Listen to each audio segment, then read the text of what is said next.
Nadie en el plató ni detrás de las pantallas estaba preparado para el instante exacto en que la coraza de acero de Rocío Carrasco se resquebrajó por completo, dejando al descubierto el llanto desconsolado de una mujer que vio cómo el relato que tanto le había costado construir se desmoronaba en cuestión de segundos ante la mirada atónita de cientos de miles de espectadores. Fue un golpe seco, certero y devastador, asestado no en el silencio confidencial de un juzgado ni en la penumbra de un camerino, sino en riguroso directo, ante el juicio implacable del público y de la mano de dos figuras que, desde trincheras mediáticas completamente distintas, terminaron convergiendo en una misma noche para destapar aquello que durante años se mantuvo bajo 7 llaves.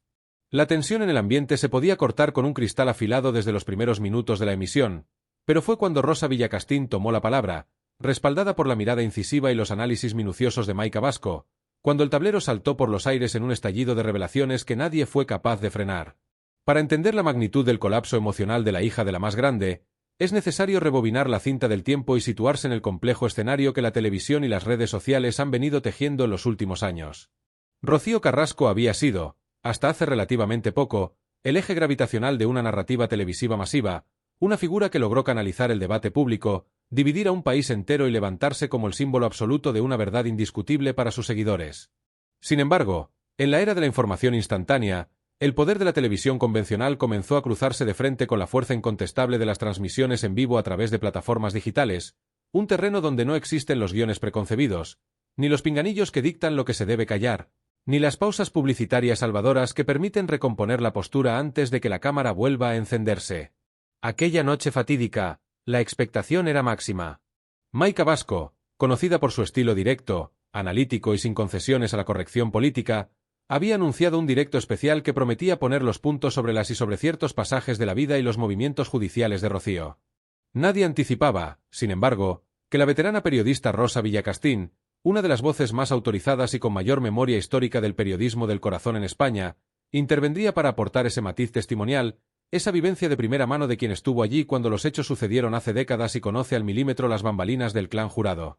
La combinación de ambas visiones, la experiencia de la vieja guardia periodística y la contundencia del nuevo periodismo digital, creó una tormenta perfecta de la que resultó imposible escapar. El aire en el entorno de Rocío Carrasco, según relatan fuentes muy cercanas a su círculo íntimo, comenzó a enrarecerse apenas 10 minutos después de que comenzara el directo.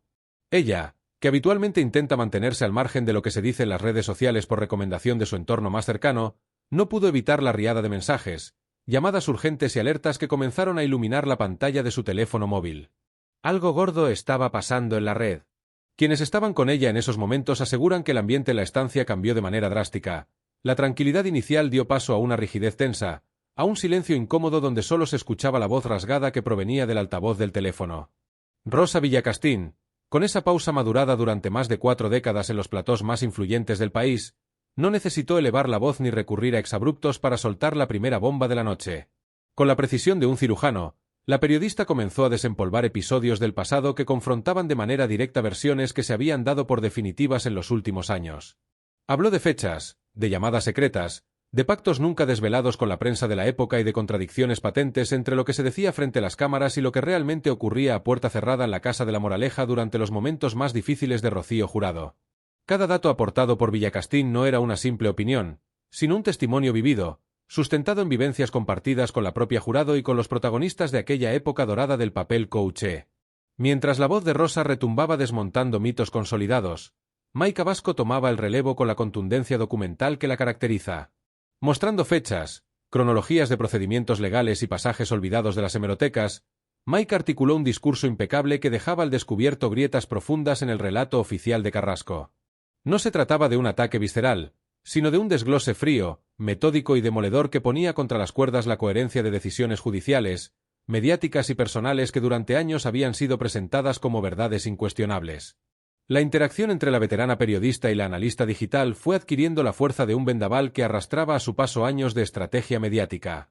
A kilómetros de distancia, viendo la pantalla o escuchando la narración segundo a segundo a través de intermediarios en pánico, Rocío Carrasco comenzó a sentir el peso aplastante de la impotencia. Fuentes fidedignas coinciden en señalar que el primer síntoma de su derrumbe no fue la rabia, sino un estremecimiento helado. La sensación de ver cómo dos mujeres, desde ángulos tan dispares, unían los puntos de un rompecabezas que ella había intentado mantener desordenado durante tanto tiempo, fue un golpe directo al estómago. Las manos comenzaron a temblarle mientras intentaba procesar la solidez de los argumentos que se vertían en directo ante una audiencia que crecía de manera exponencial segundo a segundo, alcanzando cifras récord que saturaban el chat de comentarios con reacciones de asombro y desacredito. El momento culminante de la noche, el punto de no retorno en el que se produjo el colapso definitivo, llegó cuando en el directo se abordó un episodio sumamente sensible que involucraba compromisos económicos, documentos no sacados a la luz y conversaciones privadas que hasta la fecha se creían a buen recaudo.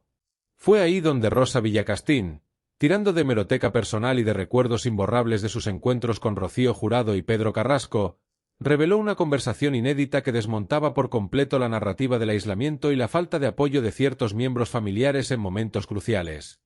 La precisión de los detalles, los nombres de los testigos presentes en aquella reunión lejana y la rotundidad con la que Villacastín aseveró la veracidad de sus palabras cayeron como una losa de 1,5 toneladas sobre la credibilidad de Rocío.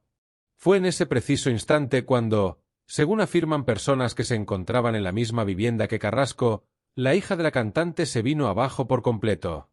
Las lágrimas, retenidas durante minutos de rabia sorda, brotaron de manera incontrolable. Rocío se dejó caer sobre el sofá, tapándose el rostro con las manos, incapaz de articular palabra, invadida por un sollozo profundo y desgarrador que cortó la respiración de todos los presentes en la habitación. No era un llanto de plató, ni la emoción ensayada para una pausa dramática frente a una luz de estudio. Era el llanto desolado de quien se siente acorralada por la verdad del pasado, de quien comprende que la corriente ha cambiado de sentido y que no hay gabinete de comunicación ni estrategia televisiva capaz de contener la hemorragia de credibilidad que se estaba produciendo en vivo. Fidel Albiac, según se ha filtrado desde el entorno más próximo, intentó por todos los medios gestionar la crisis en tiempo real. Paseaba por la estancia con el teléfono pegado a la oreja, haciendo llamadas frenéticas a abogados, asesores y contactos en medios de comunicación para intentar frenar el impacto o preparar una respuesta inmediata. Sin embargo, la velocidad de las redes sociales y la contundencia del directo hacían que cualquier intento de contención resultara inútil, casi ridículo frente a la marejada de información que ya se había vuelto viral. Mientras las llamadas se sucedían sin dar fruto, Rocío continuaba sumida en un estado de prostración y abatimiento absoluto, sobrepasada por la crudeza de lo que acababa de ser expuesto. Maika Vasco, en el directo, no daba tregua. Con su estilo incisivo, analizó cada una de las implicaciones de las palabras de Rosa Villacastín, conectándolas con los folios de los procedimientos judiciales y demostrando cómo ciertas afirmaciones hechas en el pasado no se sostenían al cotejarlas con la realidad documental. La audiencia asistía a un ejercicio de deconstrucción mediática en tiempo real que pocas veces se ha visto con tal claridad. El chat del directo se convirtió en un reguero ininterrumpido de mensajes de espectadores que confesaban sentirse engañados, de seguidores que abrían los ojos por primera vez y de críticos que veían confirmadas las sospechas que habían sostenido durante años en la soledad de las redes. Lo que convirtió a esta emisión en una fecha de inflexión absoluta no fue solo el valor intrínseco de los datos revelados, sino el contexto de vulnerabilidad en el que atrapó a Rocío Carrasco. Acostumbrada a desenvolverse en entornos mediáticos amables, con entrevistas pactadas, preguntas filtradas y colaboradores afines que respaldaban cada una de sus frases con asentimientos solemnes, la irrupción de este directo independiente supuso un choque térmico devastador. No había posibilidad de réplica inmediata, no había un realizador que cortase el micro a la voz disidente ni un presentador que recondujera el debate hacia terreno seguro. Era la desnudez de la verdad expuesta en una plataforma abierta, donde la única defensa posible era la solidez de los hechos, una solidez que en esa noche brilló por su ausencia. La tensión alcanzó cotas dramáticas cuando en el programa de YouTube se llegó a plantear la posibilidad de dar paso a testimonios telefónicos de personas que habían formado parte de la vida cotidiana de la familia durante los años clave y que, hasta ese momento, habían optado por el silencio por temor a represalias legales o mediáticas. El solo rumor de que esas voces pudieran sumarse a lo que Rosa Villacastín y Maika Vasco estaban desgranando provocó un verdadero ataque de pánico en el equipo de Rocío. La posibilidad de un efecto dominó, donde la caída de la primera ficha arrastrase consigo todo el edificio narrativo construido durante los últimos tiempos, se convirtió en una amenaza real e inminente. Rocío Carrasco, abatida y sumida en un mar de dudas, apenas podía escuchar los intentos de consuelo de su círculo íntimo.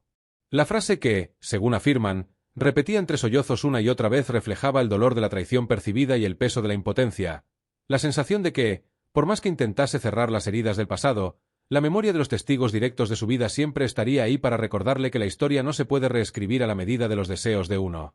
La intervención de Rosa Villacastín dolía especialmente porque provenía de alguien que había conocido el cariño de Rocío Jurado, alguien que había compartido confidencias con su madre y que, por lo tanto, hablaba desde el conocimiento profundo y el respeto a la memoria del artista, no desde el rencor o el interés espectáculo de última hora. El impacto en las redes sociales no se hizo esperar. A medida que el directo avanzaba hacia su segunda hora de emisión, los clips de vídeo con los momentos más demoledores de las declaraciones de Villacastín y los análisis de Maika Vasco comenzaron a multiplicarse por miles en plataformas como TikTok, X y Facebook. Los hashtags referidos al tema ocuparon los primeros puestos de las tendencias nacionales en cuestión de minutos. El debate ya no estaba en las redacciones de las grandes cadenas de televisión, que asistían atónitas al fenómeno sin poder controlarlo, sino en las pantallas de millones de usuarios que comentaban, compartían y analizaban cada gesto, cada pausa y cada revelación del directo. Para Rocío Carrasco, la noche se convirtió en una pesadilla interminable. La imposibilidad de conciliar el sueño, el ir y venir de personas en su domicilio y el sonido constante de las notificaciones telefónicas crearon una atmósfera insostenible. El derrumbe emocional no fue un episodio pasajero de 10 minutos, sino un estado de shock prolongado que se extendió durante toda la madrugada. La mujer que en tantas ocasiones se había mostrado fría, distante e inalcanzable ante las críticas, había sido tocada en el centro mismo de su línea de flotación emocional y pública. Analistas del panorama mediático coinciden en que lo sucedido esa noche marca un antes y un después en la crónica social de nuestro país. La alianza involuntaria pero letal entre la experiencia indiscutible de una periodista de la talla de Rosa Villacastín y la capacidad analítica y de convocatoria de una creadora de contenido como Maika Vasco ha demostrado que las viejas estructuras de protección mediática han saltado por los aires. Ya no existen trincheras inexpugnables ni relatos blindados. La verdad, o al menos el contraste minucioso de los hechos, abre paso de manera orgánica a través de los nuevos canales de comunicación, sin pedir permiso y sin someterse a los intereses de las grandes corporaciones audiovisuales. Al día siguiente de la fatídica transmisión, el silencio en el entorno de Rocío Carrasco era ensordecedor. Ni comunicados oficiales, ni publicaciones en redes, ni intervenciones a través de periodistas afines. Solo un vacío cargado de tensión que confirmaba la gravedad del impacto recibido. En los corrillos de la prensa del corazón solo se hablaba de una cosa: el estado de abatimiento en el que había quedado sumida la hija del jurado y la profunda preocupación de su entorno ante la evidente erosión de su imagen pública. Las revelaciones destapadas por Villacastín y Vasco no solo habían tocado el ámbito de lo personal, sino que habían dejado al descubierto fisuras de imposible reparación en la estrategia legal y mediática que durante años había sostenido a Rocío. El llanto desconsolado de Rocío Carrasco en la privacidad de su hogar, tras ser testigo del desglose implacable de su pasado en pleno directo, es la imagen viva del fin de una era. La era en la que una sola versión podía imponerse de forma hegemónica sin encontrar respuesta o contraste inmediato. Aquella noche, frente a las pantallas de cientos de miles de personas, se escribió una página decisiva de la televisión y el periodismo digital en España. Una página donde el peso de la memoria de Rosa Villacastín y el rigor documental de Maika Vasco se unieron para provocar el derrumbe definitivo de un castillo de naipes que ya no ha vuelto a mantenerse en pie, dejando a su protagonista despojada de certezas y enfrentada, por primera vez en mucho tiempo, a la mirada desengañada de un público que exige respuestas claras y sin matices. Con el paso de los días, las réplicas de aquel terremoto mediático no hicieron más que multiplicarse. En cada tertulia informal, en los podcasts de Prensa Rosa y en los canales de análisis de prensa social, la intervención conjunta de Rosa Villacastín y Maika Vasco continuó siendo objeto de debate minucioso. Se analizaba la serenidad de la periodista veterana al recordar datos que muchos creían extinguidos en los archivos de la televisión de los 90, y se aplaudía la precisión casi quirúrgica de Vasco al enhebrar esos recuerdos con las actuaciones judiciales recientes de la protagonista. Para Rocío Carrasco, la resaca emocional de aquella jornada se tradujo en un aislamiento aún mayor, una retirada estratégica de la escena pública en un intento desesperado de frenar la sangría de credibilidad y reconstituir un equipo de defensa golpeado en la línea de flotación. El fenómeno de aquella noche también puso en evidencia la transformación irreversible de la audiencia de crónica social. El espectador moderno ha dejado de ser un mero receptor pasivo de comunicados elaborados para convertirse en un juez crítico que compara datos, exige pruebas y contrasta fuentes en tiempo real. La irrupción de voces independientes que no dependen de la pauta publicitaria tradicional ni de los favores de las productoras ha cambiado las reglas del juego para siempre. Rocío Carrasco, que durante un periodo prolongado pareció dominar el arte de la exposición pública y el control del mensaje, se encontró de pronto desarmada ante esta nueva realidad donde el escrutinio es directo, instantáneo y despiadado. Quienes han tenido acceso al entorno más cercano de la familia afirman que las secuelas psicológicas de aquella noche aún se hacen sentir en la residencia de Rocío. El sentimiento de vulnerabilidad, la sensación angustiosa de que en cualquier momento un nuevo directo o una nueva revelación desenterrada de las hemerotecas pueda volver a tambalear los cimientos de su vida, se ha instalado como una sombra permanente. Fidel Albiac, habitualmente cerebro y escudo protector en la sombra, ha visto cómo sus tácticas tradicionales de contención mediática perdían eficacia ante la inmediatez y la fuerza viral de las plataformas digitales. La noche en que Rosa Villacastín y Maika Vasco unieron la fuerza de la experiencia y la potencia del directo no solo se cobró el derrumbe emocional de una de las figuras más polémicas del panorama nacional, sino que consagró un cambio de paradigma insoslayable en el periodismo del corazón en español, donde la verdad ya no se negocia a los despachos, sino que se destapa ante los ojos de una audiencia que no perdona ni olvida.